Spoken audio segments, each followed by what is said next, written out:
Good evening, my friends. It's me, Ken Knapsack, for episode 112. I wrote it down this time. 112 of the Blathering. I want to shout out those who've been listening to Knapsack File, an audio-only podcast on the Knapsack Network. Check that out wherever you get your podcasts. Third episode up, talking about sympathy and certainty. Maybe I was a little serious. I don't know. It's okay. It's okay. Hey, you're here on the show that is broadcasting on a Wednesday tonight, normally Thursdays, but we have got a show this Wednesday, and then we got a show next Wednesday, because next Thursday, I'm doing something pretty cool, a cross-broadcast with Anytime with Ken and Alden and the Bombad podcast guys. So check out that. We got people checking in today, like Horizon, Phoenix Warp Brave. We got Kingsport Cal, Laserbolt, Alan Smithy, Vermont Mike, and a whole lot more, hopefully, checking in. You will be aware of this one thing. The World Series is beginning. Your first pitch is shortly. Its first pitch, I think, is 7 minutes away. I think it's 7 minutes away. Let's see. I got this game day up here. Svetnik is here. JJ Skywalker here. Steve's here. Addie's here. Yeah, so first pitch of the World Series is 8:08 Eastern. That's 6 minutes away. My Yankees gave me a little hope yesterday. Is it false hope? Yeah. Yeah, I don't think the team has a ton of heart. I don't think it's a team. I don't think it's like the 96 Yanks. I think it's more like the 2004 Yanks. But, though, we could be on the other side. We could be on the other side of a 3-0 comeback. Big win last night. So I might be distracted. Excuse me. Oh, drink. I hit the whiskey early tonight. Might be distracted, but you've got all my attention at the same time. Don't you worry about that. Yankees will be there after the show tonight. We're here for the Blathering. And the Blather and all. I got a poll up here. Of course, this is Halloween week. Spooky season is pretty much already done. That's the thing with spooky season. By the time you get to Halloween, it's done. It's it. You pack it up, get the Thanksgiving decorations out, fall, get the holiday, Christmas, Hanukkah decorations out. A lot there for that. But in the hours we have left, and if you haven't already gone to a Halloween party, I will be at a Halloween party tomorrow night. We do have the poll up tonight. Check the poll if you're on YouTube, if you're on Twitch and Facebook. Answer it in your chat. Will you be dressing up for Halloween? 14 votes so far. Here's the choices. Yes. And then if you call in, you got to explain what. No. I respect it. And third choice, just here for the candy, sir, which we have at least one vote for. At least one vote for. Yeah, it's still there. No is winning. Oh, 50%. No has 50%. I respect it. I'm not dressing up. I'm dressing for the season, but I don't do a costume. It's a costume question. If you're going to a party tomorrow night, I would expect that you put some costuming, but like party clothes on. But I'm talking about costumes. I'm talking about, are you dressing up as something like I did in 6th grade when I went as Pee Wee Herman? Suit and all, which I also went for in 5th grade. And that was it. I dressed up in 2009, like I've told before here. Yeah, but you might be like Laserbolt, who says, I already dressed up for a Halloween party Saturday night at the bar. Most of you probably went to your Halloween parties this past weekend if you're not doing something tomorrow night. Or maybe you are doing something tomorrow night. You answer the question however your heart goddamn wants you to, okay? Calls are lined up. We'll get to those shortly here. We got some questions coming in already. Horizon's got a baseball question. Going to favorite that. Addie's admitting that the tree might go up this weekend. We might have to talk to her about that. Vermont Mike's dressing up like an off-duty federal employee, getting ready for bed. Yeah, but that's the smart costume there. Also, as always, we want to highlight some of the stuff our friends are doing, and I want you to check out our buddy Ken Plume's book, The Art of DuckTales, out there, deluxe edition available. Just search there wherever you get your books. One of these days, when Ken's in chat, he drops the link there. Also, if you're local or coming to L.A., and you say you're going to visit L.A., you're like, what should we do in L.A.? Hit this up, L.A. Film Locations Tour, Paul Preston's The Movie Guys Tour. Paul Preston puts on a great tour. You will see things that I swear, even if you think you know this city, you will be shocked to learn that is where they filmed that. La La Land. I know where a lot of La La Land locations are. One of my favorite restaurants, Smokehouse, big La La Land location. Turns out I live not too far, not close enough to where Kingsport Cal's going to find me, but I live within walking distance of a La La Land film location. I didn't know that, but I learned that on Paul Preston's tour. So we'll be taking calls. You're going to answer those questions. You're going to answer those polls. Also, I'm excited. Hope you're excited too. Lady Gaga has released a new song, Disease, from her forthcoming Lady Gaga 7 album. She just released Harley Quinn, just kind of a concept album, not her official next album. Have that. Enjoy that. Takes on classic songs. A lot of it, of course, inspired or connected to Joker 2. Haven't seen the movie. I'm not invested in the Joker franchise. Sorry. But I'm invested in Lady Gaga. Love her song Disease. And the video came out today. And God bless it. I love the video. Perfect spooky season Gaga, as my friend Molly Damon said. Check out the video. If you just want to go back, whether you're a Lady Gaga fan or not, just go back to the days where like videos were pieces of art. I get things change. I have no problem with things changing. Sometimes it's a struggle. Sometimes the change is easier to accept. Sometimes it's harder to accept. All right. I went down a Threads rabbit hole because Threads is a weird spot. There was a debate going on people that use lapel mics as mics. Now, Rode has their own version here. For those there's an audio version of this Blathering. I'm holding up a Rode mic. This is what I use clip on to do a lot of my ASMR recording. And a lot of ASMR artists use them.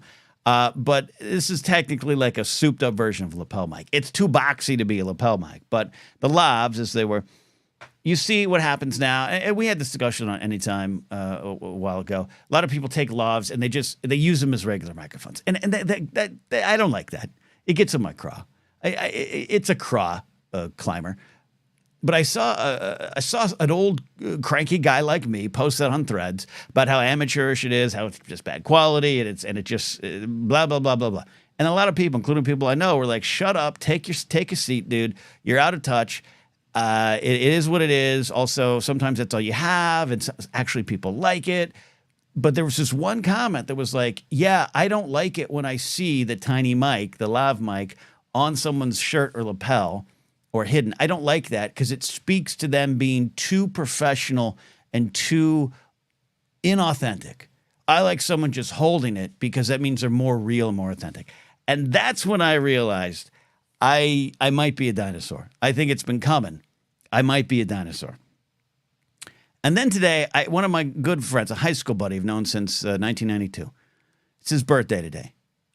So my age, he might be slightly, yeah, he's hitting an age before I am. Hey, how you doing? Happy birthday. You know, we don't text all the time, but checked in on him. And, so happy birthday, Ty, by the way, rather. And he texts back, "Oh, good to hear from you. Everything's good. We're getting older." And he goes, "Hey, I love your videos on TikTok and your shorts and stuff and your Instagram reels. I watch them all the time. I watch the stand-up clips. I laugh and then I show them to my stepson who's mid-teens. And then he rolls his eyes at us and says, "It's none of it's funny. It's all annoying. You're two old guys, and leave me alone." And it scared me a little bit today because that lav microphone conversation was in my head last night. Because I get upset if people don't have some sort of monitoring system on, headphones, something in your ear, a monitoring system in your studio. You need to hear your voice when you're broadcasting because it's a tool. You need to know. And the people who don't use headphones are usually the loudest and usually blowing out the mics, or they're too soft and they're back here and they're doing this shit. And I've had to give that argument up. And now I think I have to give up the lav mic argument. And now we have to realize that people don't want professionalism. They don't want people good at broadcasting, good at hosting. They're looking for something else. We are in an era where that's the connection, and I just have to face it. Doesn't mean I don't know if I can downgrade. I just have to accept that I'm a dinosaur. I just have to accept that I have to find a new place and find my place in this change, as I always tell myself. But it was a little eye-opening. All that to say, I miss music videos. I miss my MTV. I miss my VH1. I even miss Much Music up there in Canada. Gaga released an actual goddamn piece of art music video. And I loved it, and I hope there's more of that. And I think she's a very supportive person. So she's not telling the youngsters, move out of the way. I think she's saying, ladies, love what you're doing. Love what you've been doing. But let me show you how it's done at a high level. And it was wonderful. So there you go. Kingsport Cal says, "Can you have a place?" Thank you. Svetnik says Thanksgiving week is when the tree goes up at our house. Okay, that's fair. Let's check in on the game. Let's check in. Am I rum tonight? It's a rum night. Probably because the Yankees are going to lose. All right. Ohtani flied out. All right. I probably can't give a play-by-play because then Major League Baseball will come after it. One of the things in this week, before we get to the calls, it's a thing on my mind, garbage. Garbage is on my mind. It's in the thumbnail. These are just jokes. Just jokes, folks. Which is a great line from a great stand-up host named Fraser Smith, who's also a great radio personality, who does know how to host and broadcast. He used to do some fun jokes, and some of them are groaners, but he'd just be like, these are jokes, folks. So that's kind of an inside joke between me and a lot of comics in my generation. But this past weekend, we had an absolute, people call it hate rally. I think that's fair. I'm not going to back off on that, but it was a rally for Donald J. Trump and his forthcoming election chances, and it was big, and 18,000 people at Madison Square Garden. Millions and millions watching at home, and the clips shared around the world. So the reach on this is pretty big. And one of the things, of course, to come out of it was Tony Hinchcliffe, comedian, creator, host of a show called Kill Tony, part of the Joe Rogan sphere of comics.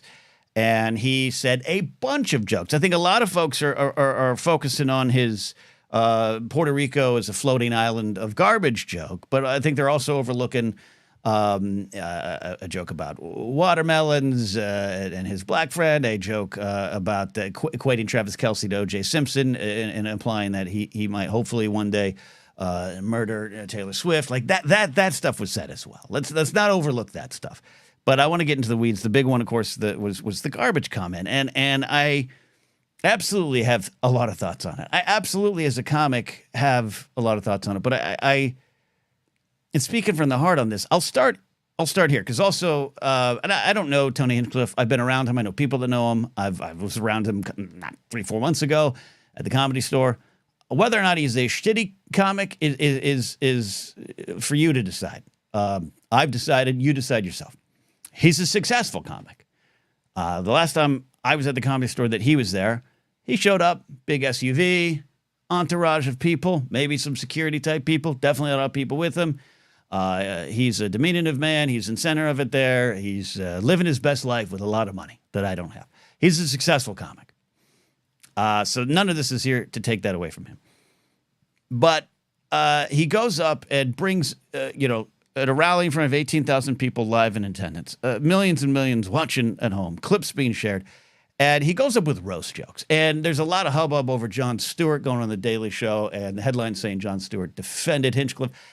That's, to me, a strong reading of the full context of Jon's 16 minutes. I'm not afraid to say when I disagree with Jon or that Jon's gotten something wrong. I think he missed it a bit. I think he missed it a little bit. But what has happened for the last few days, and it's Wednesday, so I'm kind of getting here late to the party. It's Wednesday, but this happens a lot where now one of my professions, one of my favorite forms of art, one of my most favorite things to do, is now under the gun, and which is fine. And now there's a lot of takes on it. There's a lot of folks out there with opinions on comedy. A lot of folks are going to give you the rules of comedy. Don't punch down, speak truth to power, all that kind of stuff. And I don't disagree with any of that there. Comedians do circle the wagon a little bit, to borrow a very old, probably outdated term, but we circle up and protect, without a doubt. I think there's a little Jon Stewart. Jon Stewart, I don't remember last time he's been in the clubs and doing straight up stand-up. In fact, in that bit he put up on the Daily Show, like he made a joke of his old comedy from 1990. Like I've been a fan of Jon since he looked like that, since short attention span theater, when he was a grinding out New York comic. I don't think he wrote off what Hinchcliffe did. I think he was saying there's a bigger picture at stake there. But I do agree with some people that said maybe he didn't dig it. I think people were expecting that. I do think there's a danger of a little bit of pearl clutching here. Let me explain. I'm not saying that we should be upset at what he said. And you don't have to be Puerto Rican to be upset. You don't have to have someone in your family from Puerto Rico to be upset. You don't have to know someone from Puerto Rico to be upset. You should be upset at what was said. You should also be upset at the other jokes Hinchcliffe said. But to what Stewart was saying, these are roast jokes, and I do think some context matter. If this had leaked out from a roast, I'd be 70% less upset because I've been in roasts. I don't agree with roast style of comedy. It's become a thing, which is part of this conversation. I'm actually pretty good at roasts in the past. Some friends who were around me when we were doing some roasts in 2010 range, everything would tell you some of my best bits and sets might have been a roast. You're buying a ticket to that show. So this is not excusing anything, and I think roast humor is used as a shield to get away with a lot of things outside of roast, maybe even inside roast. But it's a different vibe. I also think this isn't about offense, because there's a lot of things about offense. And a lot of comics, Hinchcliffe included, will take this, don't be offended route. I'm not offended by it. I'm offended by it being a kind of a street joke. I'm offended by it being not a great joke and a high concept. But this isn't about offense. This should be about being upset, because this was at a political campaign. This wasn't Don Rickles. Everyone's sharing, and this is the stuff that happens. Everyone shares the George Carlin clips. A lot of people understand what Carlin, they share the one with him talking about Andrew Dice Clay on Larry King without mentioning Dice Clay's name, which is a great bit. A lot of people share the Jeselnik clip on Theo Vaughn's show last year or so, talking about how no comics can't just say anything and going into it, and he's one of the best at this. But we should be upset at how this was not only delivered and said, that how it was received. And that's the problem I have with it as a comic. Comedians' jobs aren't to simply offend in terms of disgust, because offense could come from a lot of things. If you're speaking truth to power, there might be people in power offended. That's okay. We should worry less about being offended. We should worry less about pearl clutching, because it's performative by nature. And there's a lot of performative pearl clutching going around this entire conversation, including today. You got Biden said the garbage thing, this, that. I don't think he's wrong. Should he have said it? He said it. And he tried to, hey, sorry, here's a tweet about it that someone wrote for me. Why are you worried about that? You got Brett Favre even tonight go pearl clutching about the garbage. Favre is one of the world's most renowned pieces of garbage, proven time and time again. Trust me. I know. Trust me, you should know. But let's not worry so much about being offended. Let's not worry about so much like, I can't believe he said that. We should be upset at how it was received, and that's the problem I have with Tony Hinchcliffe's joke more than anything. More than anything. You get up on stage with that power. You get up on the stage outside of a comedy club. Again, when I started this rant here, comedians circle up a bit because we give each other a little bit of room. There is an agreement on stage, right? And I think a lot of comics violate the agreement. And I think there's a lot of bad comics out there. Shocker. There's an industry that's growing, and it's full of a lot of people who just don't know how to do it. People are discovering their voice, or people are in it for the wrong reasons. And a lot of these guys who are very successful like Tony Hinchcliffe, I think got into it for the wrong reasons. They're class clowns that just want to make people laugh. They aren't artists. They aren't true entertainers. They're people who got away with being pricks, and now they found a way to do it well, and they're good at what they do. I've been in a room with some of these folks. I've shared shows with some of these folks years ago, and they were good then, and they're better now at being up on stage and being themselves, but they're getting away with being pricks. And there's nothing to what they're doing. They won't be remembered for any poignant performances. And that includes someone like Jeselnik making jokes. That includes Mark Maron going deep and going wonderfully and political. Mark Maron, thankfully, standing up this week with some great stuff on it.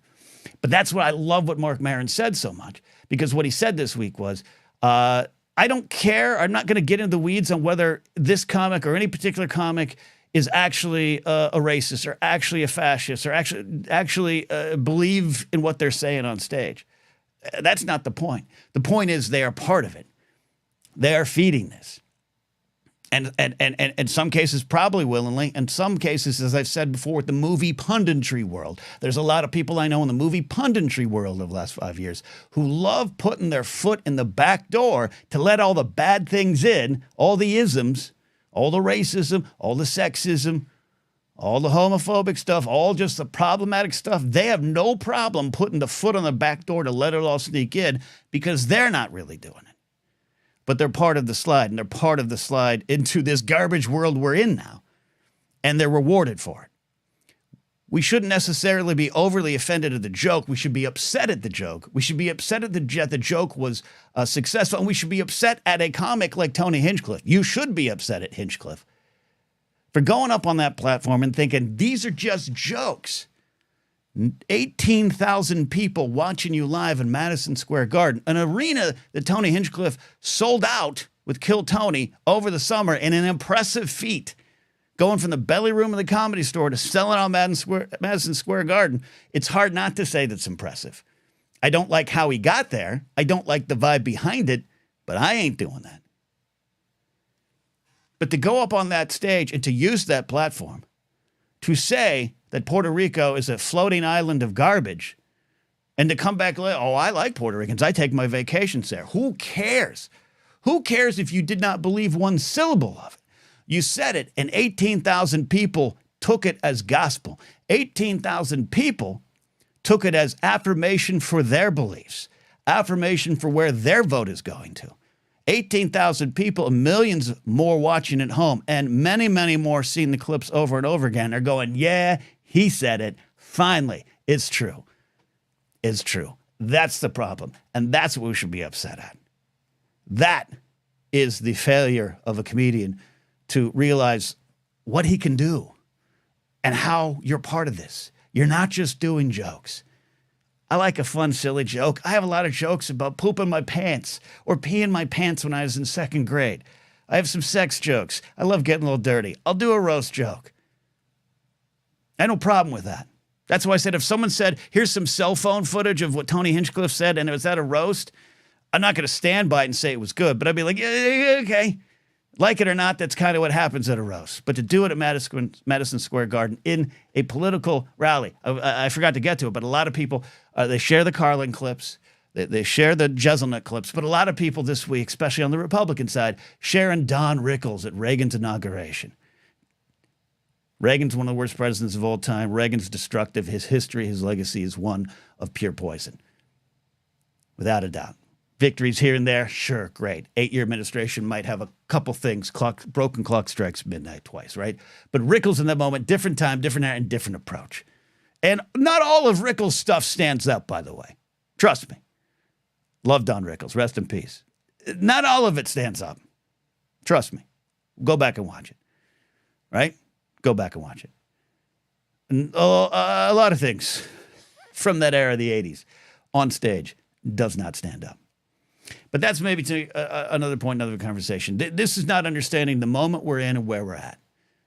And these words matter. Jokes matter. When I get up on stage and I have something to say, I want to make sure. I think people do get easily offended. I do think people have lost the ability to laugh. I sometimes lose the ability to laugh. I'm so in the trenches on Star Wars discussions that if you come at Star Wars with a little bit of a poke, I get defensive. I get angry. If anyone knows me in person, I might start yelling at you. My face gets a little red because I've been so locked into Star Wars battle, not defending it as storytelling or as material. I've been stuck in the Star Wars world, defending it in the culture war. So I have to sometimes remind myself all right, it's okay to maybe make a joke about Ewoks blinking. Like, oh, it doesn't mean you're an alt-right Nazi coming at me. I think we have lost the ability to understand media, to understand humor, to understand the joke. I think we have put our opinions too far ahead sometimes of reason. I can get on that stuff. I can get behind all that. But we have to be aware of the moment we're in, the time we're in. And if you're on stage and your job is to offend, you're not doing the job you signed up for. The fact that it's accepted, the fact that Kill Tony can sell out Madison Square Garden is a problem and a signpost of where we are right now. It was a bad joke structurally. In terms of a roast joke, I don't know, maybe it works. It was a bad hack street joke. But the moment he said those words in front of 18,000 people at a political rally prior to an election that will change the future, the very survival of many, many people, means it's no longer a joke. It is words with meaning. And as a stand-up comic who has to watch his profession now debated every day on X and Threads and Blue Sky and Instagram, and I got a lot of people who've never stepped on stage telling me the rules of comedy, telling me what you got to, don't punch down, do this, punch up. It's exhausting, which makes me even more upset at someone like Tony Hinchcliffe. I spent 17 years in the public safety sector. Family members are cops. Best friends are cops. I've arrested personally hundreds and hundreds of people. And in many cases, I'd do it again because I think it was needed. A lot of cases I wouldn't because it was harsh and for the love of power. But what started to change for me was I could no longer sit back and just say, well, there's a couple bad ones. Now it's time to get mad at the bad ones and to clean it up. Comedy will never be cleaned up because all you need is a microphone and a stage and 2 people watching. Some cases 1. You can't clean it up. But we can question what's accepted. We can question these kind of comics who are just like so many YouTubers and so many podcasters and so many other entertainers and so many human beings in this world. The ones driving down the freeway with the big banners on the cars and you know which one, who just are getting a lot of places faster, fueled on hate. Let's address that. Let's be upset at that. And for love of God, quit watching these people. Quit supporting these people. It's the end of my rant. Let's check the World Series. Yankees are up 3-0. It's over. The show's over. I'm going to bed tonight. Okay. I'm going to bed tonight. The Yankees are up. We're going to win.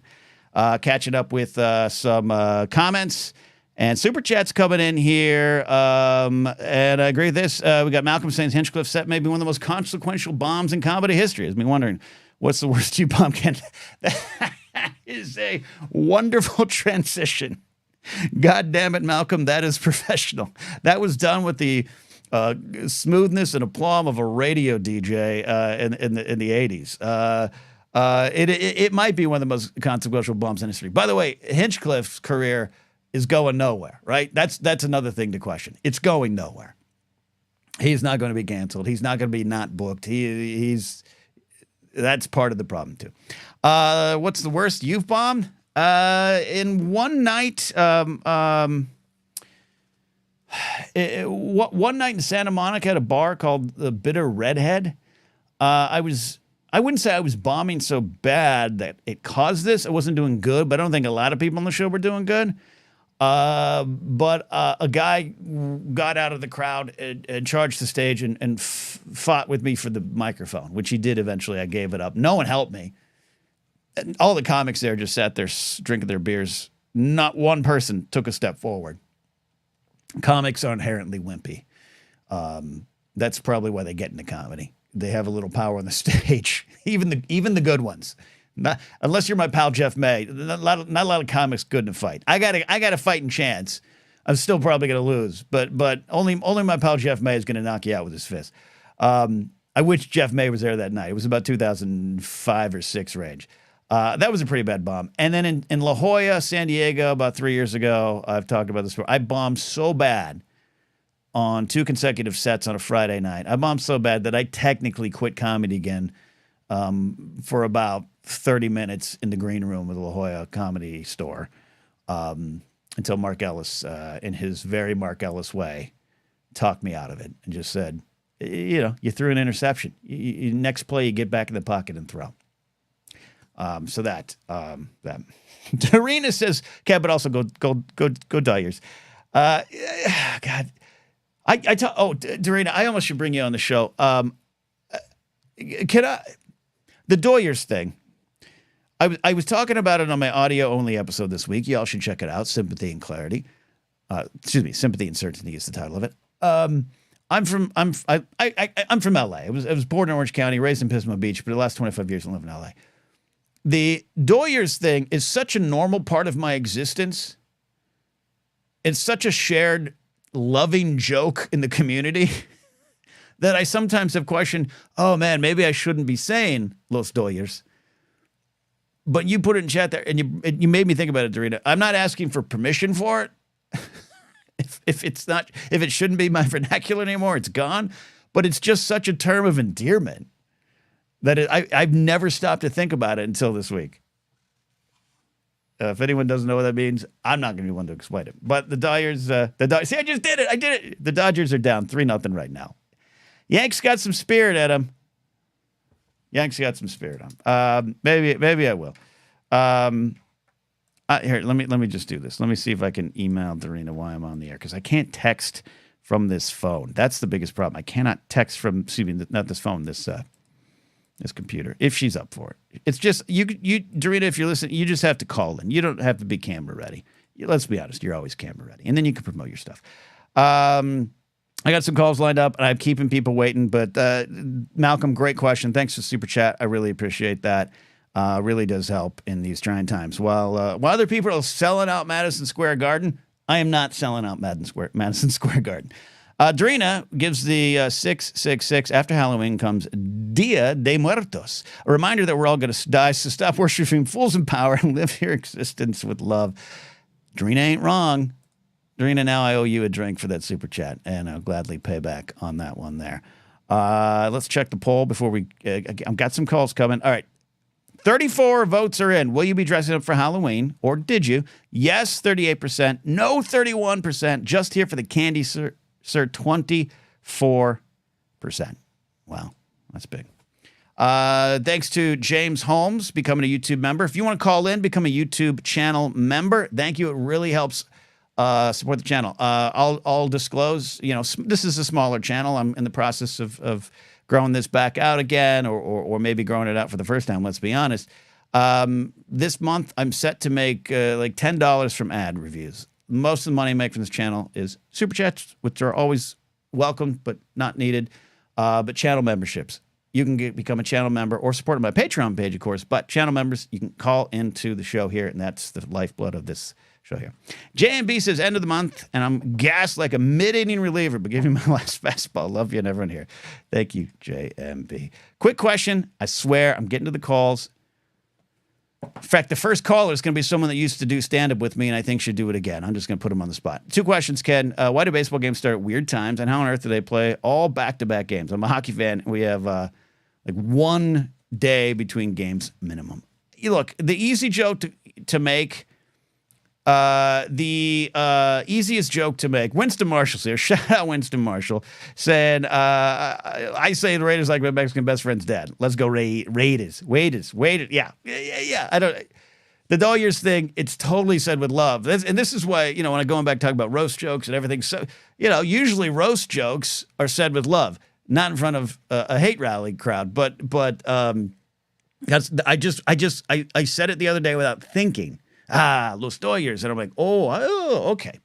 All right. I'm not saying I'm okay with it or I'm allowed. But maybe Darina will call in. I emailed you the link, Darina. You don't even have to put makeup on, okay? If you got sweatpants on and you got your witch cowl or whatever, you're putting spells on people, just call in. Audio show. All right. Yes, Steve kind of has it. And NFL picks coming at the top of the hour. NFL picks coming at the top of the hour.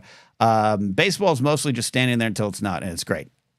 Yeah, I agree with that. That's the thing to Horizon's question. Hockey, basketball even, football, obviously, for obvious reasons. And perhaps maybe we should have 2 weeks between games in the NFL now. As a Miami Dolphin fan, I'd be okay with that. But baseball, a little less. But the baseball, don't get it wrong. Or as they might say, don't get it twisted. Baseball takes a lot out of you. Golf takes a lot out of you. People will make fun of you. If I handed you a set of clubs and a bucket of balls, and I just said, go to the driving range, and you've never really done it, let's assume you know how to swing a club or you're okay, relatively okay. And I'm not talking about, you don't even have to hit the ball a foot. Hit a large bucket of balls. And if you've never done it before, or like me recently, haven't done it in a long while, you will have pain you didn't understand you could have from swinging a golf club. Swinging a baseball bat, going to the batting cages and putting a quarter in, or now it's like $1 and getting 20 pitches at you, it takes a lot out of you. And if you ever get it too close and the bat rattles, man, that can hurt. So baseball is more physical than people, of course, want to give it credit. But compared to other sports, you can go 5 days in a row if you're a professional athlete and play. All right. Laserbolt says, Winston, I love your stuff. Yeah, highly recommend. And Winston, feel free to drop, if you're still there, Winston. Winston might be preparing to cry for the Cowboys this weekend, like I'm already preparing to cry for the Dolphins. But if you're still there, Winston, feel free to drop a link to your channel in the chat here. If you're watching me, you should be watching Winston. doing great stuff over there. All right, first caller coming on in here. I hear him. He hears me. The Yankees are up 3-0 bottom of the second.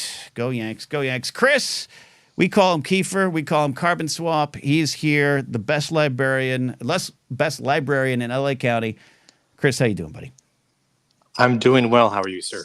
I'm okay. I got the Hinchcliffe stuff off my chest. I have been okay. It's been hanging with me for days. You did comedy with me back in the early 2000s, which I've grown and changed as a person, let alone a comic. So I feel better. I feel purged, Chris. Yeah, and to get to your, I am not dressing up for Halloween tomorrow, but if I did, I might go as a campaign manager for Knapsack 2028. Let's do it. Let's do it. Knapsack Ellis 2028. How about that? Mark Ellis and I think, would be a good presidential, vice presidential ticket. And you know what? He's the face. There we go. Because more people love him. He's a great presser of the flesh, giggity, and I'll gladly support. I'll be his coach, Tim Walls, to his Kamala Harris there. There you go. Perfect. Addie has our vote. Has my vote. Oh, I have her vote, I should say. What's on your mind? So you're not dressing up this year, I heard you say.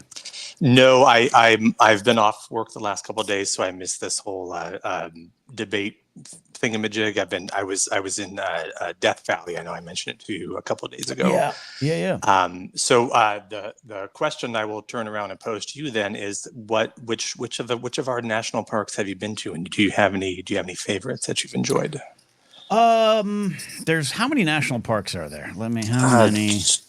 20, 40 something. You're asking the librarian. I should have. I would expect the librarian. There are 63. Okay, there we go. National parks now, but here's the thing: located in 30 states and 2 U.S. territories. So we should probably give those territories back. And that's the other thing, people. Puerto Rico, if it wants to be a state, it can be a state. Let's just, the Spanish-American War of 1898. Look into it. Let's let them decide. Anyways, 63 national parks in the United States. I've been to 2. Okay, well then toss the coin and tell me which one you like better. Yosemite. I've been to Yosemite several times. I think I've been to Yosemite over 10 times in my life. Okay. I've been to the Grand Canyon, which I believe is a national park. Yes. I've been to that once, and it was wonderful. Other than I have a fear of falling. I can't get too close anymore, but it was fun. But I was at the Grand Canyon for 3 hours. Because unless you're going to hike it, camp it, take a helicopter over it, it's awe-inspiring. I couldn't believe what I was seeing. But after about 30 minutes, you're like, all right, I've seen it. Got it. Moving on. It's a miracle of the God I still think I believe in.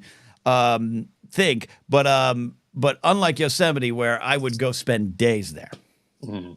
So there you go. But I want to get to others. That Ken Burns doc on the national parks, highly recommend it. Of course, I recommend all Ken Burns docs. Other than Civil War, in retrospect, got some too much lost cause mythology by what's his hump there. Okay. So Shelby Foote. You how many? What's your national park journey? I don't know what the total is. Maybe around like 6 or 8. Like we went to Utah last month, so we hit the Bryce and the Zion and those things. I've been to Death Valley 3 times. That one's probably my favorite.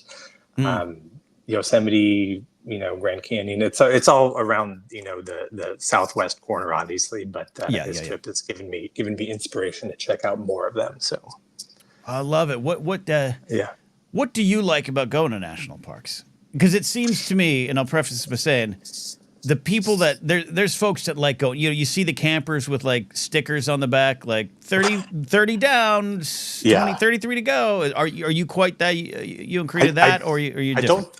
I don't think I was, but I might be now, because I have a book that has all of them, and then there's the stickers where you put one in place after you've been each one, and now it's kind of like, this is a challenge. Yeah, we should go to Alaska. We should go to all these wonderful places. It's like me and 7-Elevens in the greater Burbank area. Exactly, yes. Can I get to all of them in my lifetime? And the answer is yes. The answer is definitely yes. There's a couple I haven't been to, but mostly. You at Death Valley, did you do any of the Star Wars stuff? We did. So I went with my brother. We had, the printouts, and it's some of them were easier to spot, and some of them we just kind of walked around like, yeah, it's probably that. It's probably there. It's probably that angle. That's close enough. Right. Yeah. You didn't do that. Yeah. Yeah, you didn't do the matchup photos like I've seen people do. That probably takes too we much did research. we did try to match them up as best we could, but like I said, for some of them you're just kind of like, it's somewhere in this area, but yeah, it's some of them are more challenging than others. Wonderful. But perhaps right. we could crowdfund a Force Center trip and get all three of you out there to go find them yourselves. Look, I'm not going to speak for Joseph and Jennifer, but if you were able to crowdfund a Force Center field trip to Death Valley, I would just simply embezzle the money. And I'm just going to say it right now, and and pay off some bills. All right, so maybe maybe I just find another way to go. You're honest. You're honest with this is why you're going to get my vote in 4 years. So there we go. See, there you go. And that's all he got to do to win is just be honest. Yeah, okay. Chris, love it. And anytime you call into the show, I'm going to ask you, when are you going to do stand up again? Yes, I almost signed up for a refresher course from Flappers kind of thing there, but didn't pull the trigger on that one yet. So it's still kind of kicking around in my brain. So you'll get me there soon enough, I'm sure. Yeah, I encourage it. There's some great teachers over there. A friend I know, Samantha Hale, great teacher, granddaughter of Alan Hale Jr. Fantastic. From Gilligan's. Gilligan's, there you go. Fantastic. Thank you, Chris, for calling in, my buddy. All right. Love you, buddy. Take care. All right. Chris calling in. Dorina's threatened to put on clothes and come on the show here. James Holmes with a very generous super chat. That's some pounds right there, right? As a Scotsman, I need to say, get into proper sports, curling, for instance. Also, golf is a waste of a walk to the pub, as Malk used to say. That's a lot for a Scotsman to say it. You all gave us golf. Great stuff, by the way, found through Force Center. Look, I got to tell you something. I'm one of those fans of curling in terms of like every 4 years in the Winter Olympics. I'm like, I think I might want to try that. And I think there's some curling clubs in LA. There used to be one at Burbank, but the Pickwick. No, I think the Pickwick Bowl is gone. But the ice rink that was attached to Pickwick Bowl, which was unfortunately the final resting place of the great Alan Thicke, had a heart attack on the ice there. I think it's still there, and I think they have a curling club. Maybe it's time. Because James, I got to tell you, I want to be that story. I want you to tune into the Olympics, the next Winter Games, and them to be like, here's a profile on the USA team, curling team, lead fluffer, whatever it is, giggity, Ken Knapsack. Here's his story cut from the baseball team in 9th grade to becoming an average podcaster and Star Wars commentator to a curling star. I think that would be amazing. Maybe if I could, Ellis is on the golf. He's watching the World Series right now. Otherwise, I'd call Mark Ellis. I think if I could convince Ellis to switch from golf to curling, I think he and I could chase our dreams. We'll grab Makuga. I think we just need how many on the curling team? Like 4? I can let me find out. I need to find out how many members are there in a curling team? Not club, team. Okay, we're gonna get our answer here. 4. The lead, the second, the third, also called the vice skip, or mate, and the skip. Oh my God, I got to do this. Each player has specific duties. The lead throws the first 2 rocks at the end and sweeps the next 6. The lead must be very good at throwing guards and a strong sweeper. I'm in. All right, James. Maybe you can help support. Maybe you can find a way we could. This is what we should crowd fund. Okay. Let's check in on the World Series here. Then I'll get to a call. It's still 4-0 Yanks. Oh boy. We're gonna Yankees coming back. Big Lou saying Ed Makuga and Riley. We'll definitely get Makuga. I don't know if Riley's up for it. I'll have to ask. Love it. All right. Chris called in. We're gonna. I got Jared. Okay. Sorry. I got Addie. I got Jared. I got Jonathan. I got Kingsport Cal. But and if she can hear me, do you want to be audio only, or do you want to be? Give me a thumbs up if you're okay with camera. Okay. Okay. Oh, here we go, everybody. Here we go. I can hear. I'm echoing on your side. Uh-oh. It's all right. How about now? Are you echoing? I'm echoing. I can hear me feeding back from yours. Well, shit. It's all right. We'll just I'm poke not through it as you prepared. figure it out. Are you on a Roadcaster? I had the same issue yesterday. Hold on one second. Hold If- on. If you're on a Roadcaster, I might know. I am. Okay, yeah. I There's just a DJ'd, so you know. yeah. the There's a settings. setting in the routing where you have to turn off your USB heading back into your mix. I don't know. I don't know what you just said. You can't hear me anymore because No, it's I can. gone. Okay, it's gone. Did You I fixed fix it? You fixed it. Hell yeah. All Yeah. right. Look Yeah, at yeah. me. Yeah. All right. Doreena's here for a lot of things. So apologies to I got Addie, I got Jared, I got Jonathan, I got Cal. We got a call. We got picks coming up. Might be a little after 6:00 here, but we'll get to that. First of all, what's your the Los Doyers thing? When do I have to stop saying it? Never. That's just what it is forever. Okay. Why would you stop saying it? Because look, and I'll be honest, Doreen, it's a little bit of white liberal guilt. There's a lot of things that That's your guys' fault. we're the problem. Yeah, no, I'm just saying, but the fact that you guys feel guilty, like nobody's telling you guys to change how to speak except for white liberals. Okay. I agree with you. Like I said, we all are offended too easily. I get it. There's some things to be offended at, but it's such a term of endearment to me. I've just grown up for 25 years in LA, half my life pretty much, just going Los Doyers, and it's hard. It's going to be hard, but I can change it if I have to. Why would you? That's the name. That's It's Doyer dog. It's those Doyers. Doyers. Yeah, Never that's said. what it is. My friend Joel created the term cock taco, which is what I call hot dogs. So that's a little different feeling at the stadium. But all right, okay. So wait, you're a Yankees fan? I'm a lifelong Yankees fan since 1984. I think I knew this. I forgot. It's one of my major flaws. That's okay. Everybody's got one. Yeah, I can't. If I was perfect, you couldn't live up to my standards. I gotta love the Yankees and be a grumpy a-hole. Is your white liberal coming out? No, I'm kidding. I don't think a lot of Yankee fans just looking at what we saw in the stadium last night, I think we might have. I know who they're voting for on Tuesday, and I fear for it. But different conversation. That's a different bummer. conversation. So I got it. I'm checking a text here. Okay. Can I just say that your preaching earlier was one of the few YouTubers preaching situations I've ever enjoyed. Wow. Okay. Thank you. That was fantastic. Should I clip it out? I'll clip it out. I think you should, because everybody clips out the dumbest shit ever, so might as well post something that's saying something somewhat philosophical and beautiful and true.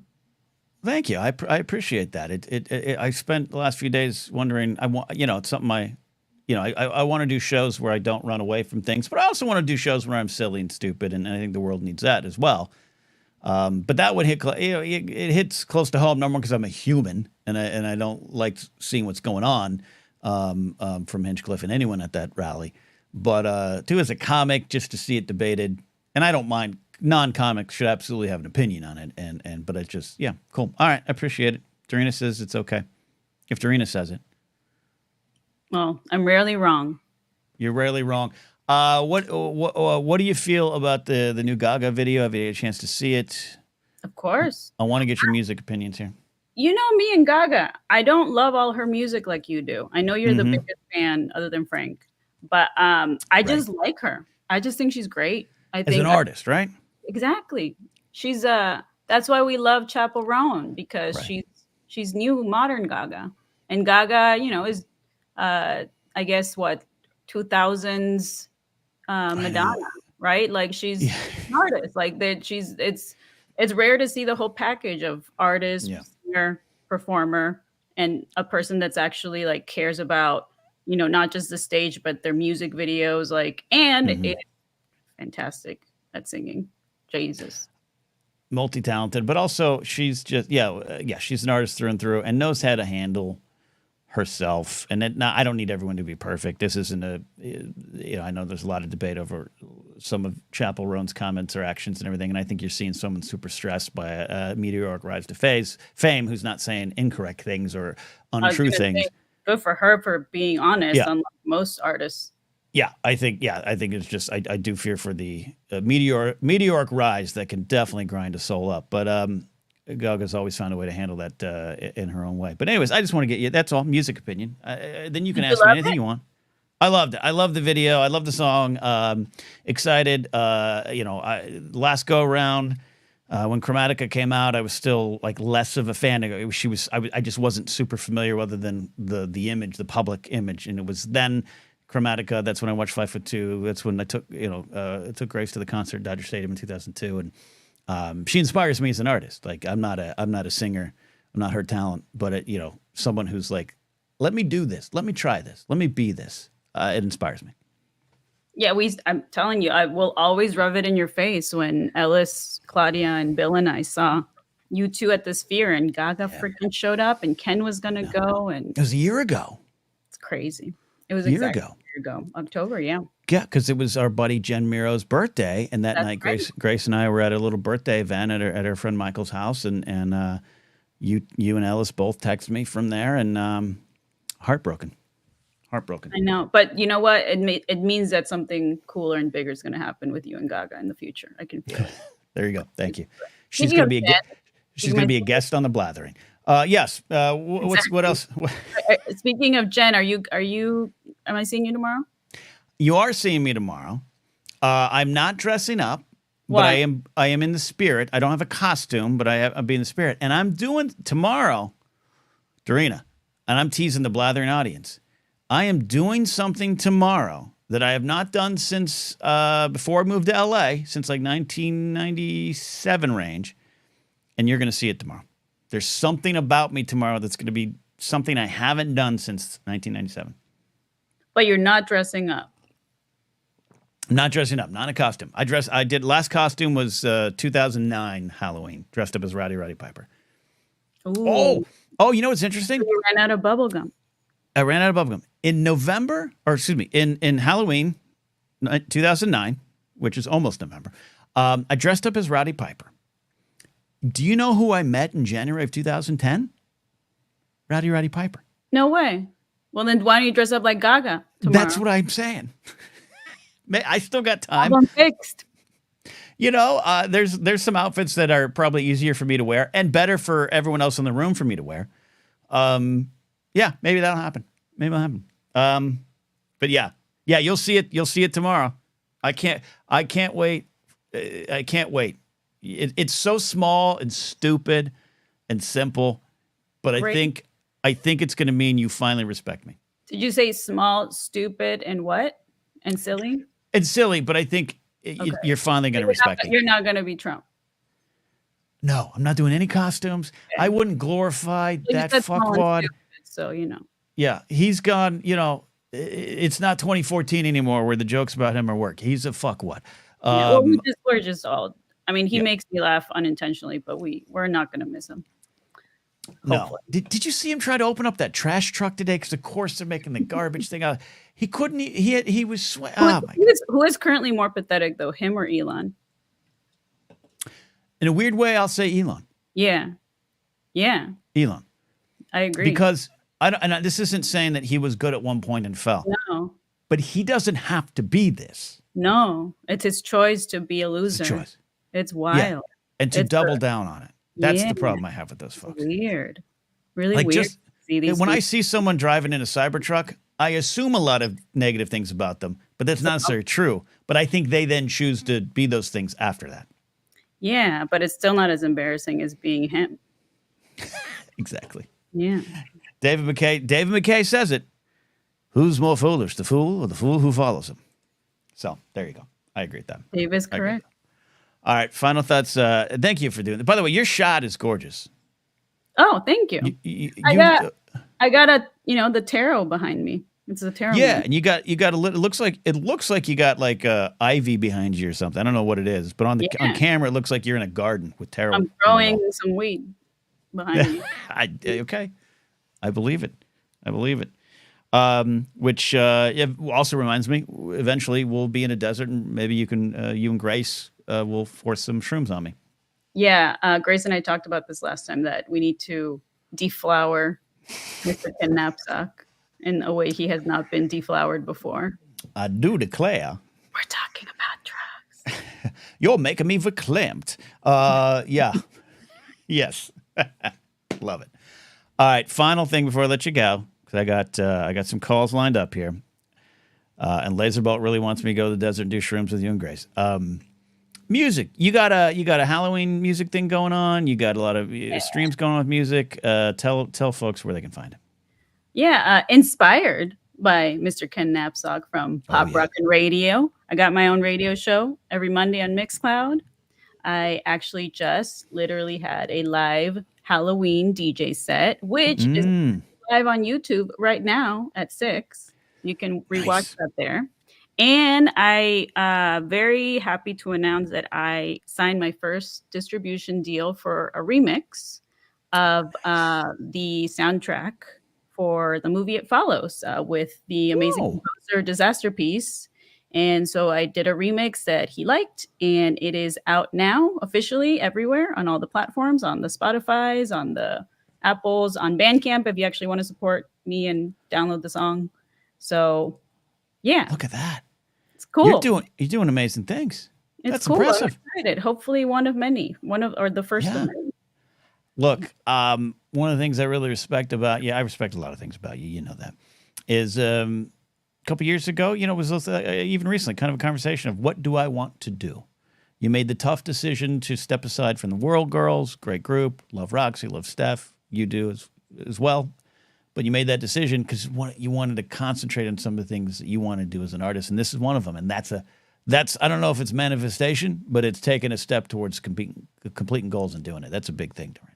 Yeah, thank you. I see people in the chat being very nice. Thank you. Yeah, it's even Roxy and I talked about it when I left last year. One day I'm going to be scoring a movie she acts in. So we're all just still trying to follow our dreams. Follow your dreams, everybody, but work hard on the way there. Dorina, thanks for calling. Yeah. I'll see you tomorrow night. Hell yeah, of course. Thanks for having me, Mijo. Good seeing everybody. You guys are obviously a great community, just like mine. So I see some people from my community too. So you're the best, Ken. Te amo.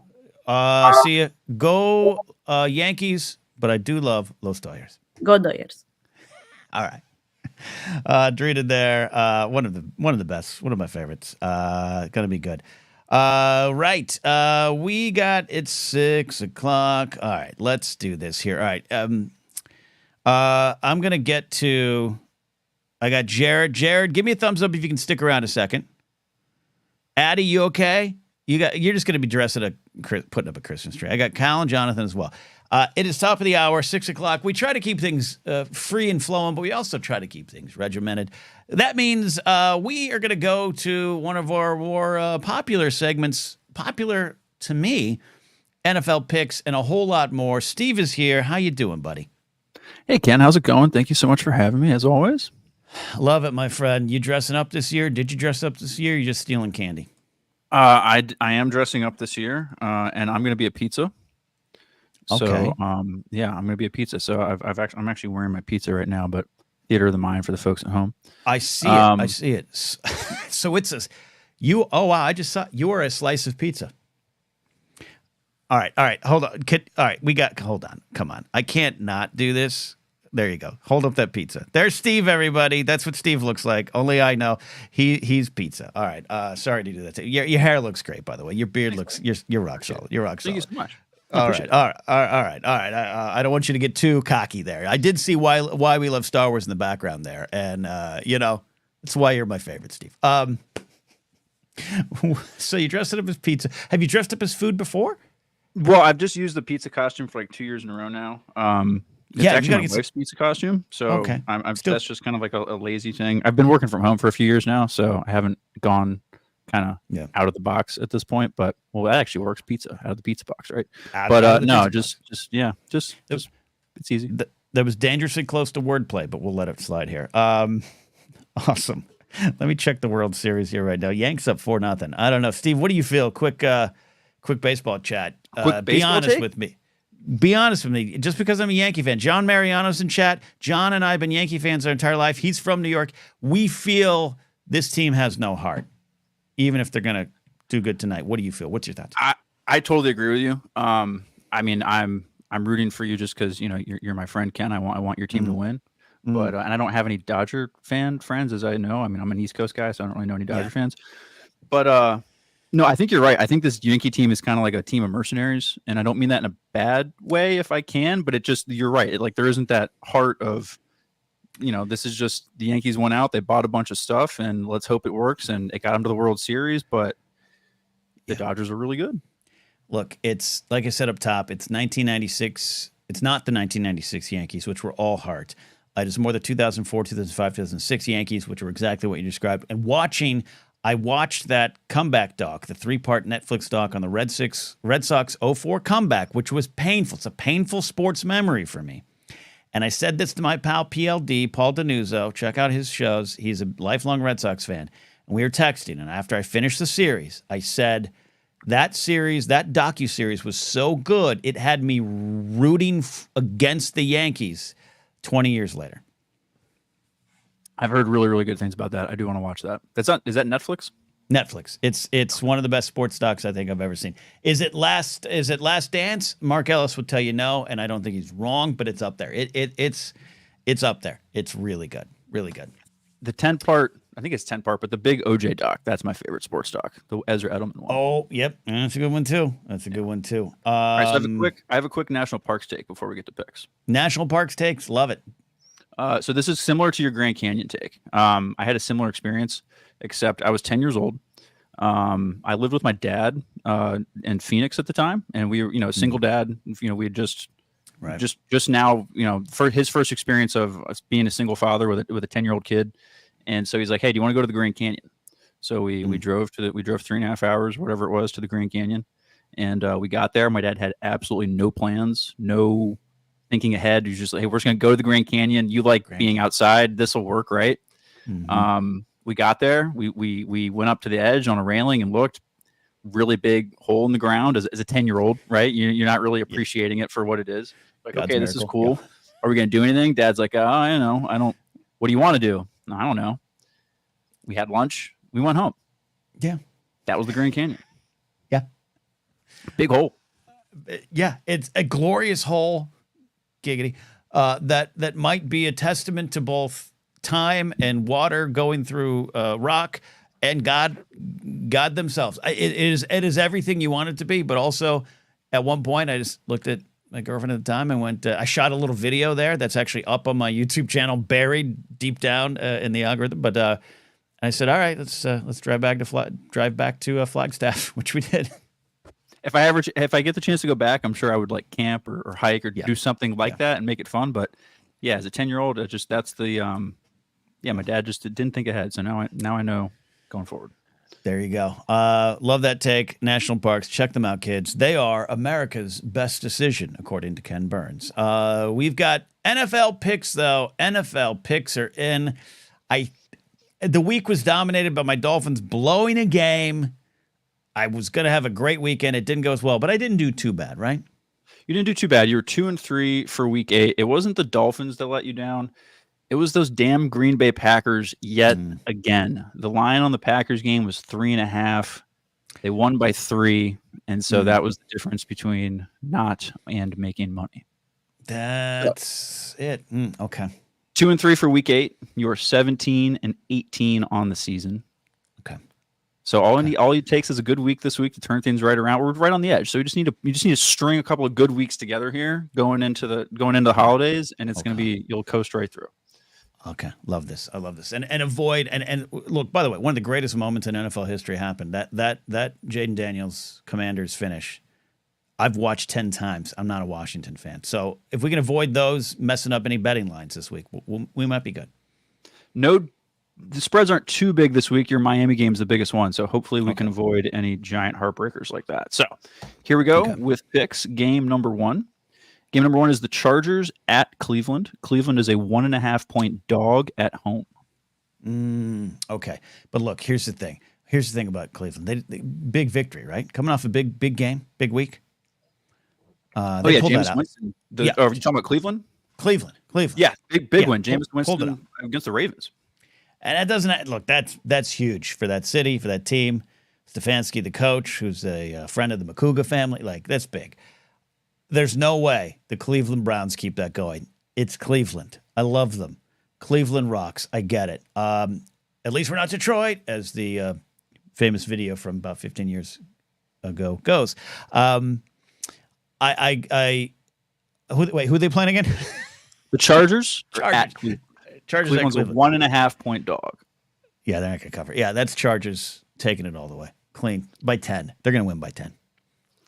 Herbert's playing really, really well. He is. Yep. All right, game number 2. This will be a popular one. Those damn Packers. Detroit at Green Bay. Green Bay is a 3.5-point dog at home. And Detroit big, as we remember. I almost last week said Detroit was going to win, but Tennessee was going to cover. Right? I almost took Tennessee. Yep.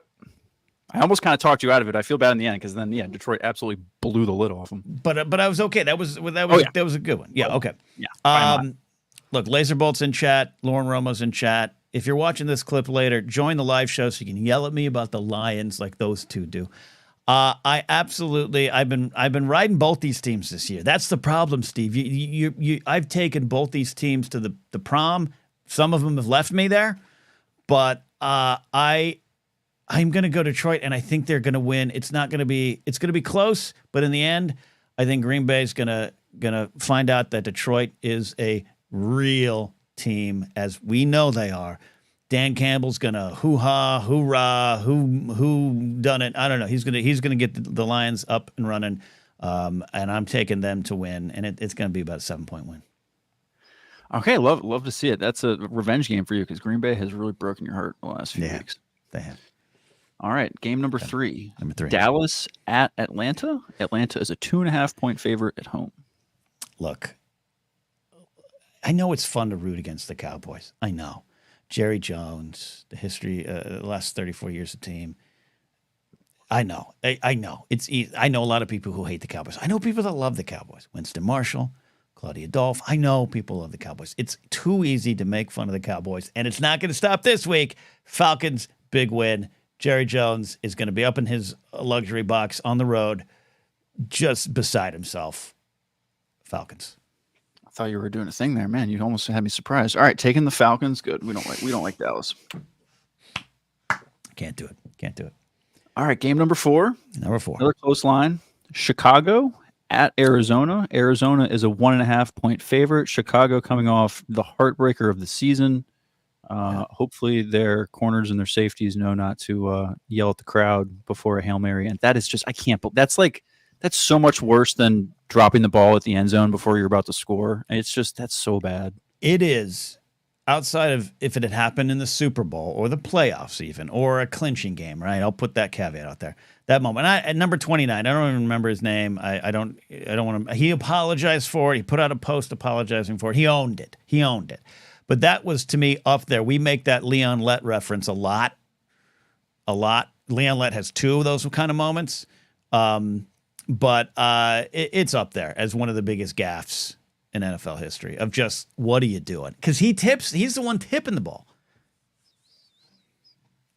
I don't know. Woof.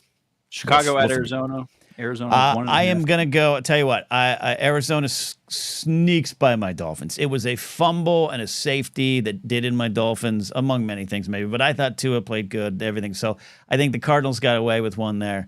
But the Bears, that was a hit to your pride. That was a Kerrigan paid for Stooges taking a crowbar to your knee hit to your pride. The Bears took. They're going to come back. They're going to win. It's going to be about an 8-point victory. All right, taking the Bears on the road in the desert. Game number 5, as always, we pick your Miami Dolphins. Miami is on the road at their nemesis, Buffalo. Buffalo is a 5.5-point favorite. Can Tua win in Buffalo? So the bit here is I find every reason to choose the Dolphins to win. And you know, whether it's putting my faith in Tim Boyle or Snoop Huntley, or, you know, Scott Schwades or Scott Mitchell throwing to Scott Schwades. I'm a Dolphin fan, 40 years running. But Steve, I knew you were going to ask me. This is what we do every week. I can't pick the Dolphins to win, but I can pick them to cover. It's going to be excruciatingly close. The Bills do own us. I hate the Buffalo Bills because of this. But that's where I got. Bills win. But I'm going to say Dolphins are within. You said 5.5? 5.5. They're going to lose by 3. All right. Taking the Dolphins. Love to see it.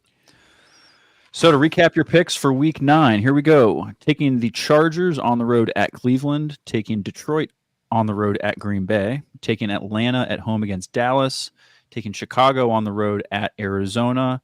And Miami on the road at Buffalo. A lot of road teams this week. Don't like the home teams. So, you know, sometimes, you know me, hotels are my own personal Disneyland. Sometimes you got to get on out of your normal routine and you feel like yourself again. That's the theme this week in the NFL.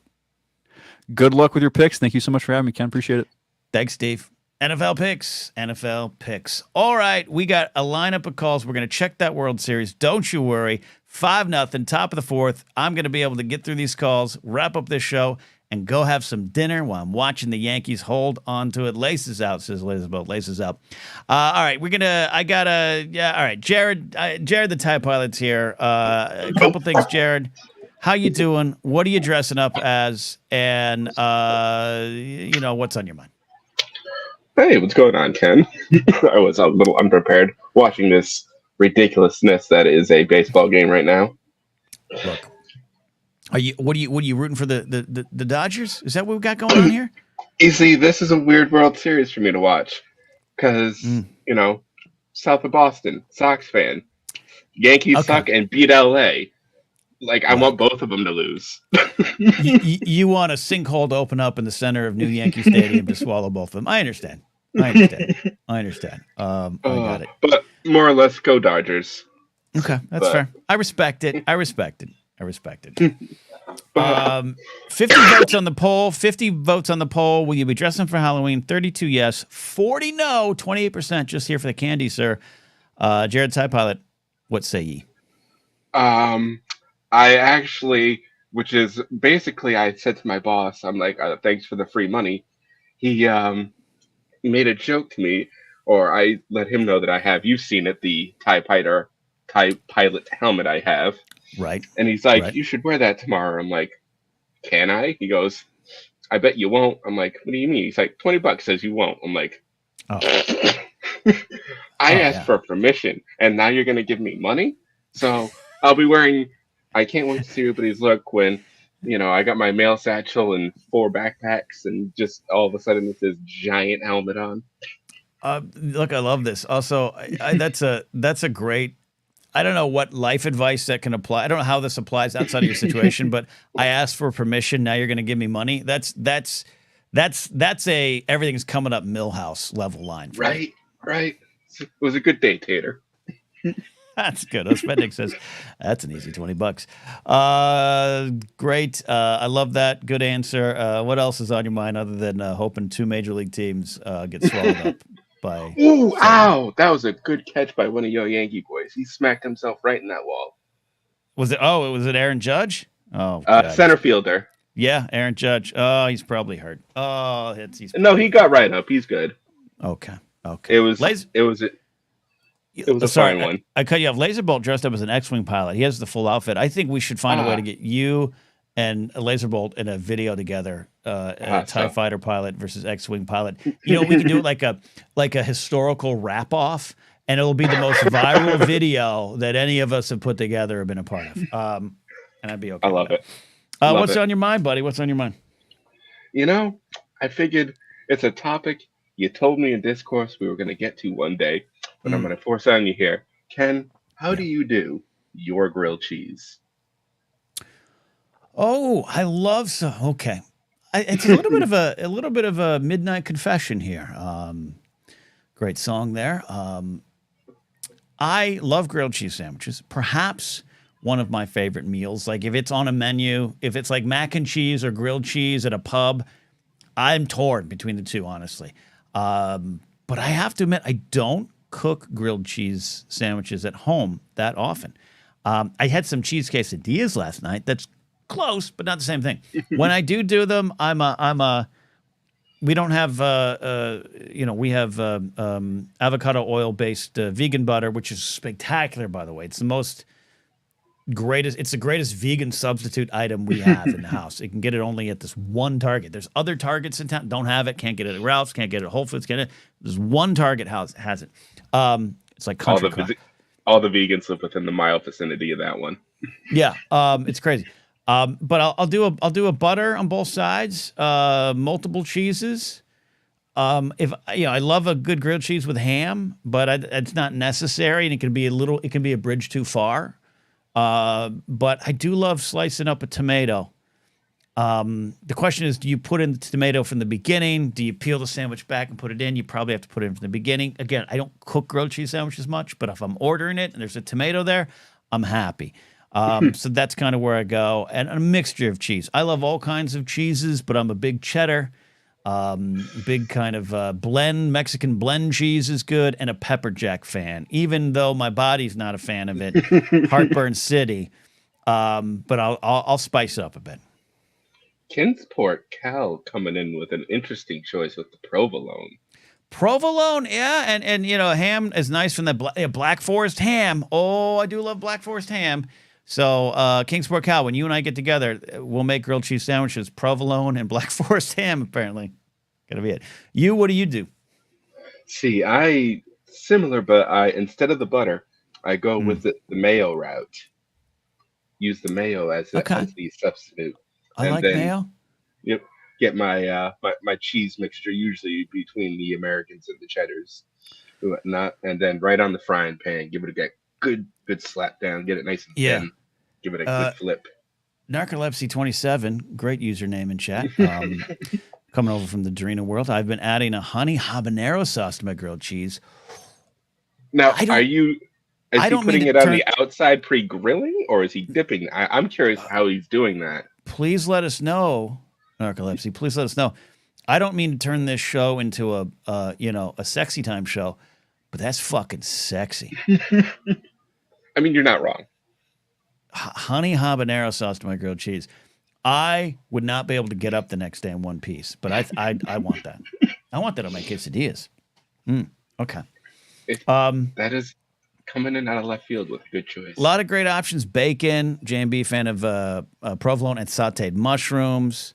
Here we got our answer. They're saying it goes right on the cheese prior to cooking. Yeah, I'm still standing by it. That is sexiness. That is sexiness. Honey habanero. It's almost as sexy as your cough. It is sexy habanero sauce. I've been muting most of them. It's okay. We can catch a stray. Oh my! Well, it's Doreen's fault. She came on talking about stuff, and I was waiting, so I used my fine water device here, and now I've got the cough. It's all right. Okay, I got it. So you're going to join us in the desert, is what you're saying? Always. Lauren Romo coming in through with what now might be part of this question going forward, Jared. Lauren Romo saying recently made grilled cheese in an air fryer. 10 out of 10 recommended. I'm listening. I like an air fryer. We have an air fryer. I respect Romo's opinion. I even told her in the chat earlier we've missed her on Castily Talk during all the coverages. Yeah. Well, for that we can blame Alden, but we'll be back up and running. Lovely, Jared. This has been wonderful. And as we leave here, we're going to let you know that the Yankees are still up 5-0. All right. That's okay. They got to get another win. Make it a good World Series. Go 7 games. There we go. All right. Jared, thanks for calling in. We got another call right now, but it's not going to be on video. It's going to be audio only here. Josh McCouga, can you hear me? I can. Yes, Ken. Hi, buddy. You're live on the Blathering. Let me ask you this question. Have you ever put honey habanero sauce on your grilled cheese sandwich? No, I can't do habanero. My heartburn and... Same. You know... I can speak from experience that I absolutely have. My mother-in-law has. Okay. Apparently Amanda has as well. Delicious. Okay. You got some brave souls there. You're live on the show, Josh. Normally I wouldn't put you on the spot, but you used to do this to Amanda all the time, so I figured why not do it to you? Well, the good thing is Amanda's still here, so that's good. Mandy Oaks is here. King Sport Cows in chat saying, "Is that Mandy Oaks?" It's Yes. me. I'm here. What did we call into exactly? Is Good this afternoon. a horse? Is this a horse theme? Yeah. Welcome to Helmet Chat. How many helmets do you wear riding your horse? Zero. We Zero. are true horse people here. No one needs a helmet in the horse industry. We live and die on horses here, Ken. Okay? Literally, just like Hemingway. We're Yellowstone without the corporate intrigue and murder. Gate is open. Yeah. But ironically, with Kevin Costner, that's what's so fun. Yeah, Kevin Costner is here. Yeah. Well, one of these days, Mark and I are going to get back up there, and I think we got to do a video of me riding on a horse at about 1 mile per hour with no helmet. That's and- Max Ken speed. Max Ken But speed. when we do that, can we make sure the camera cuts out Amanda leading me on a horse lead, like leading the horse, where I'm like, Ooh, Yeah, yeah, okay, that's good. okay. That's good. So, Ken, here's my quick question for you. Okay. All right. So, as you know, I called you this morning about Amanda. Everybody listening, Eat Evergreen at Eat Evergreen. It's a very nutritious and delicious waffle. Okay. And Amanda runs the social media there. okay. Frozen waffles. Who Frozen doesn't waffles, love Ken. that? Yeah. I love frozen waffles. When is Uncle Kenny going to get a box? Oh, hey, they're coming your way. Okay. I'll It's going to be in your influencer mail. Okay. So Okay. Influencer.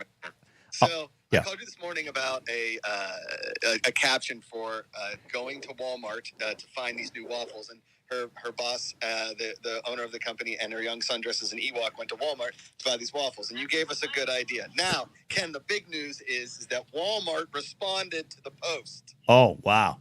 So yes. Amanda said, what should my retort be? Because their response was, in a Walmart far, far away. Which, by the way, if anyone listening has no clue what we're talking about, just go to Eat Evergreen on Instagram and watch the latest Video. reel, and you'll understand what we're referring to. And like it and leave a comment and share it if you want to. please, Share. please. Okay. So So go to I said- Eat Evergreen. Let me Eat Evergreen. Check the story. There was a young was it a daughter and a parent? Is that the scenario? It's a mom and her son, and they're Princess Leia Okay. and Ewok. An Ewok, yes. And the son's And then dressed you as you. see this Ewok costume, Ken. It's like legit. It's homemade. It's awesome. It's dark. Wow. Yes. Okay. So the line I gave you was that well you probably used it. You reformatted it, I'm sure. But what was the line you used that Walmart responded to? Well, okay, it wasn't as good as yours, Ken, but I'm playing to an audience here, so I had to be a little bit, a little cheesier. We Little- had to make sure our little less audience inside understood. Endor. Totally. Still understood. In case you're not a Star Wars fan, you still understood what we were talking about. So Okay. Walmart, I talked about how we are now available in Walmart stores, and I said something about Leia and an Ewok leave Endor in search of waffles. Okay, so Walmart responded in a Walmart far, far away, ... Okay. Okay. And so I said to respond with, let me read it. At Walmart, there's a great disturbance in the force. A new waffle has emerged. Does that sound like the right thing to say back? Look, I would use it, but then are you going to have other brands? Are you going to have Eggo go and hold the phone? We're not a Honestly, disturbance in the force. I hope Eggo does come out and say, wait, whoa. They could be on the dark side of the force. You know what?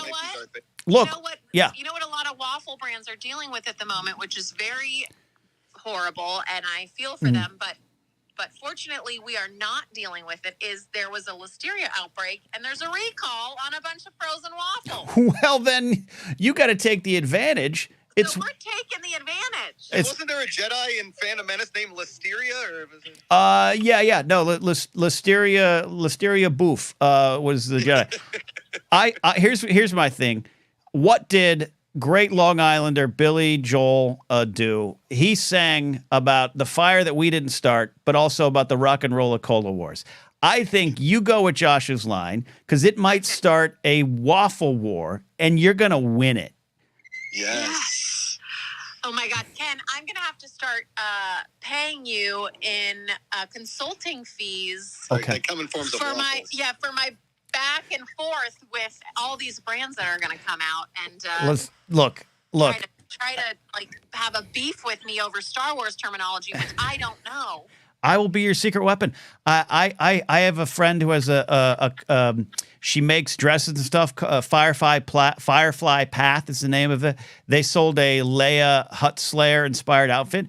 I told them to call it that because they weren't sure what the old term didn't work. And they wrote me back. They're like, you sold us. We made thousands of dollars off that labeling. Hut Slayer. I didn't see any of it, but they made it.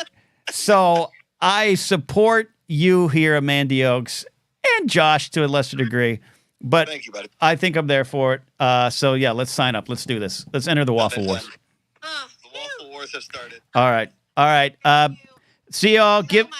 You got it. Love you all. Give my regards to your neighbor, okay? Okay, will do. All right. Josh McCouga and Amanda McCouga and the Gordon family calling in as well there. Look at that. Anything can happen here on the Blathering. Anything can happen. So there we go. We are not done yet here. A few minutes left in the show, and I'm going to get to these calls. The Yanks are still up. I'm going to go cook some dinner, but she's been waiting patiently.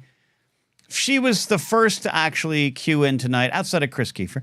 Addie, look, I want to know any costume voting and decisions. I want to know a lot of things. You are not the resident sad, lonely girl like you thought you were last week, but people want to know what's with the tree. The Christmas tree goes up the day after Halloween? It brings joy. Okay. Asked and answered. That's the answer. It brings joy. It brings and joy. That way, you got at least 60 days of joy. Exactly. So I was raised a post-Thanksgiving Christmas tree person, but right. I was also raised, my birthday is very early in January, and my mother was always very insistent that Christmas and my birthday were not the same thing, so Christmas was over right by the beginning of January. And that's just not enough joy. Yeah, that's not enough joy. So, like, look, I've said this story before, but in my house, we would unwrap the presents Christmas morning, and while I was unwrapping the presents, my mom started taking down the tree. It was gone by dinner time. Yeah, I've started creeping before Thanksgiving. It's been like the weekend before Thanksgiving. The only time it has been the day after Halloween was 2020. I wanted to put my Christmas tree back up in March of 2020. Like, I just wanted joy.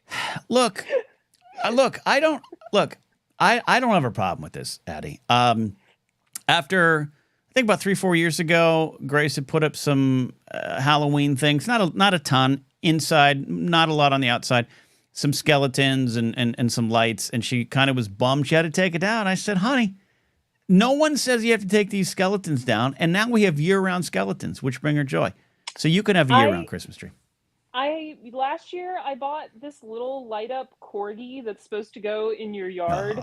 You can actually, they can't see it, but you can see him. I like that. And I got so used to him being next to my Christmas tree and the light that he gave off. I've left him up year round, and I've just bought different fabric for the seasons and given him different seasonally appropriate scarves. His name is Winston. See? Look at that. Shout out to both Winston Marshall and our friend PJ, the man with the corgis, who recently lost one of his corgis. Love to PJ Campbell. This is great, Matt. Addie, I really don't think you should change anything you do here. Leave it up year round. Own the joy. Yeah, it's all about the joy, man. All about It's the all joy. about the joy. But speaking of joy, checking on the poll, 59. I love this. We've got more votes than I think people have been watching tonight. Will you be dressing up for Halloween? Yes, 32%. No, 41%. Just here for the candy, 27%. Addie, what'd you vote? Not this year. Not this year. Okay, Yeah. I like that. But in the past, you have. Oh yeah. I have gone. I go to work in costume. Mm-hmm. Last year, last year I was chemistry professor Barbie. Love it. Love it. Great. I had Perfect. pink everything. Love it. But this year I am I'm in the middle of writing a grant proposal, and I'm staying home tomorrow to write all day. So there's no point. I will wear Halloween T-shirt probably, but sure. I'm not going anywhere, so there's no point in dressing up. Sure. Maybe have a bowl of candy corn on your own. I like this. Yeah. I like this. Okay. Something. Okay. No, this is great. No, I like here's what I like about this answer, Addie. It shows that you have the capacity to have joy, to have fun, to dress up. Barbie, Professor Barbie, timely, important, poignant, but also fun. And then when you need to buckle down, when it's time to roll up your sleeves and do the work, you do it. And you allow yourself to do that as well. I think this is a multifaceted Addie we've got here. Gotta have it all. Gotta have it all. I got a couple calls lined up, Addie. I apologize for making you wait so long, but anything on your mind, any question you want to ask? What's going on? No question this week, just general existential dread. Okay, is that because of the grant proposal or Halloween? Next Tuesday. But yeah. Look, yeah, it's there. It's there. I was texting a friend earlier because I'm finally getting out and voting tomorrow. Mm-hmm. Finally did all my research, but yep. It's nice to know when an undecided voter makes a choice. That's what I'll say, Addie. Well, no, down ballot. I had one race picked the whole time. Yeah. The down ballot needed some research. Yeah. Absolutely. Yeah, absolutely. Especially those measures, because sometimes voting yes actually means no. 100%. 100%. But it's confusing. I'll make it quick. I was telling a friend earlier, I was like, the problem with this is that either way, it's not going to be good. Either he wins and that's not good, or he loses and they don't accept the results of the election. And the second Civil War starts on the grounds of the Capitol building again. Yeah, that's hanging over, I think, a lot of heads. Jared, the TIE Fighter pilot, says, you're not wrong, Addie. And there you go. Laserbolt has a good idea. That's why I'm going RVing for 2 weeks. I plan to pull back to my hometown not knowing who won. But Laserbolt, you might know if you pull back in and things are on fire. You actually, to be honest, you might still not know. But I'm not saying that's a bad idea. Laserbolt, I might have to join you. Addie, look, let's put some joy and fun in the world, but also some hope. All right, it's gonna be good. Gonna try my best. Voting go. For science, my rights, and the rights of those I love. Let's go, guys. Yeah, that sounds pretty good. I think, a lot of good things to vote for there. Addie, appreciate you calling in every week. All right. Of course, I'll see you next week. Hopefully we will in a better world. We'll be on. We'll be on. That's all I'll say there. 8984M says, I'm convinced. I convinced an undecided earlier today. Highlighted the hang-ups. There you go. Doing the calls. All right, 2 more calls. We're going to get to them. I apologize if they're quicker than normal because I'm going to go watch my Yanks. Top of the fifth. Jonathan's on the line here. How you doing, Jonathan? What's going on? What kind of Halloween costumes have been in your past or future? I got a couple I can think of in the past. It was back in 2018. One time I was dressed up as Leatherface for Halloween. Oh yeah, that's good. Thank you. And last year, actually, I went to my sister's friend's Halloween party dressed up as Mick Foley. As Mick Foley. Love Mick Foley. Love him even more this last week or two. That is a good one there. That is great. And anything in the works tomorrow night? Unfortunately, no. I'm going to skip this year. Not because of a trying. It was just I'm just not feeling it this time. The right World now. Series. You're going to watch the World Series. I got it. You say no more, Jonathan. No, I feel you there. I get it. And it's okay to press pause and spend some time with yourself, buddy. But what's on your mind tonight here, buddy? Well, you mentioned it briefly, and you mentioned it.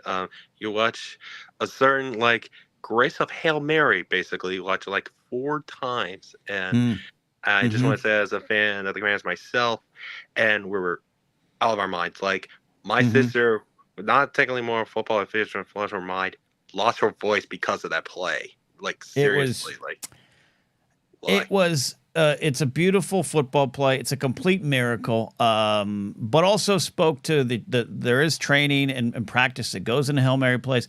But it was just, I'm so happy for my buddy Mark Ellis. He suffered a gigantic loss in his life with Molly passing recently, and he and I keep joking that there's absolutely that Molly is grabbing the ball and taking it down the field. It has those kind of miracle feels to it.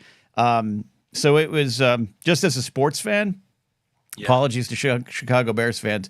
Jonathan, it was so fun to watch. I'm not joking. I watched it about 10 times. It's just, and every time I'd watch it, I'd forget that the play was successful and I was pulled in again by the stress of it. So it's a big deal. The play is so good. They even show it like Good Morning America, like outside places. Like it was just because even it as doesn't. a fan of team, in my life, you rarely see things that have happened. Basically, that's the thing. You rarely see it. You talk about it, you dream about it. But then it actually happened, and Jaden Daniels is a great young player. Yeah, right here, number 1, and currently the 2nd seed of the NFL pitcher ways behind the Lions. And behind the Lions, we could have Washington and Detroit in a championship game. It should be fun. Laserbolt. Like 1991. Like 1991. If that happens, Laserbolt and Romo might have to place a bet with you, Jonathan, okay? So we'll hope for that. Thank you for calling in, Jonathan. I appreciate you being there, buddy. Thank you. And also, you mentioned one last thing, and I'm just going to mention again. Always pay attention. You hear that, Bears fans? You should learn from it.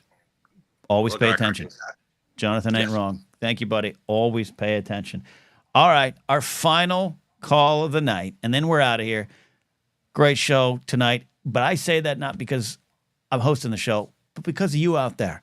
You make this happen by becoming channel members and calling in. Support me on Patreon and calling in, or just being here live in chat. I appreciate Super Chats. Never fully needed for the show, but it definitely helps a lot over here as we're an independent broadcaster making his way in the world. Optimism Prime asks this question I'm going to answer before I get the call. Ken, have you been watching the excellence that is The Penguin? I have not, but I'm intrigued by it. I am a fan of Colin Farrell. I'm a fan of him as an actor. I always have a Crazy Heart, one of my favorite films. But I kind of a fan of the person he's become, and I don't know him, so I don't know if it's 100% perfection going on over there. But from what he used to be, hot shot playboy kind of guy around town, to I think a man of character who is out there doing some stuff for the betterment of the world, and he's just an amazing performer. So I think I might give it a check there. Laserbolt's going to call in next week from the road. But anyways, as I was saying, Svetniks is a great show. You all make it great with your calls, your questions, your comments, all those wonderful things. Thanks for making it a great show. But that said, we're going to see if we can continue that. A lot of pressure is on this man. Kingsport Cal calling in from what sounds like a windy tunnel. How you doing, Cal? Not from a windy tunnel. Now you're good. Oh, now you're sexy. Oh, okay. My sexy again. I was always sexy again. Well, that's true. That's a fact. Well, kid, I don't want to hold the show up, and I don't know why you saved me for last to put all the special on me, but you're the grand finale. The Cougar was here. The Reno was here. And Mandy horse. Mandy Oaks with her horse. Mandy Oaks. It's amazing. The Cougar took time to try to sell his wares, though. I mean, come on. Look, I want to waffle. All right, yeah, you got a weird buzz going on, Cal. So I think we can hear you. But number one, what are you doing? Are you dressing up tomorrow night, or are you working? What are you doing? And what's your favorite costume you've ever worn, if you've worn one? No, I'm not really hanging out tomorrow. I don't think. So. Okay. I'm not sure. Okay. I'm not sure. The best. Well, one of my most memorable that I liked. I had a 3-piece suit on, and I had a gold BB gun, but it was a pellet gun. But it was it looked like, but anyway, I had a holster, and I had a tie and everything, and I just wanted to wear a suit, Ken. Yeah. And and I put that on. And I said I was Scarface. So that was my bad. But say hello to my little friend. Yes. Okay. Yes. But one year, I did attempt, but because I could not get the makeup right. I tried baby powder, didn't work. Do you remember a character that Dave Chappelle used to do? Oh yeah, absolutely. yeah. It turned into that meme. Get where I'm going?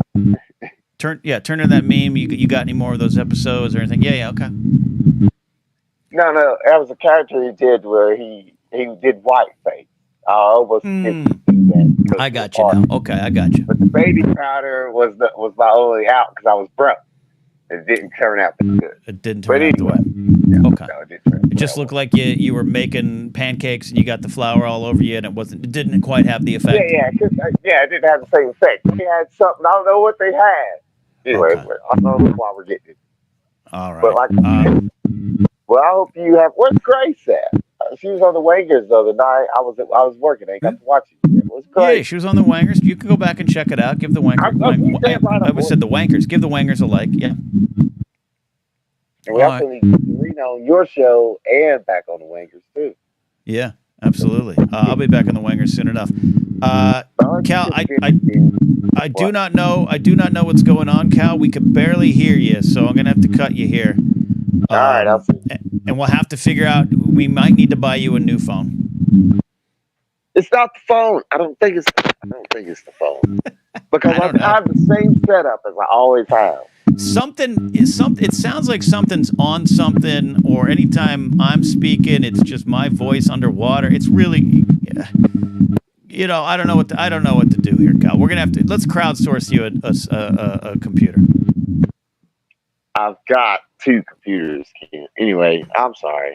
All right. No, well, don't apologize, Cal. You should have told me that. You should have told me that from the jump, Ken. But Cal, because I like great show, and then I got to come in and fuck it up. See, you could have got me out. But I like you, Cal. I like you, Cal, and I enjoy you. And this is nothing wrong with you having a little bit of technical problems. Don't be in your cups about it. You're still my friend.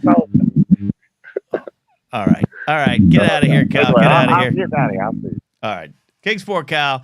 There he was. There he went. We'll do it again. All right, folks. I thought I was going to go 3 innings tonight. I'm in 5. The Dodgers, it's 5-1. The Dodgers have scored. They're dedicating that one to 8984M, I guess. They're finally on the board.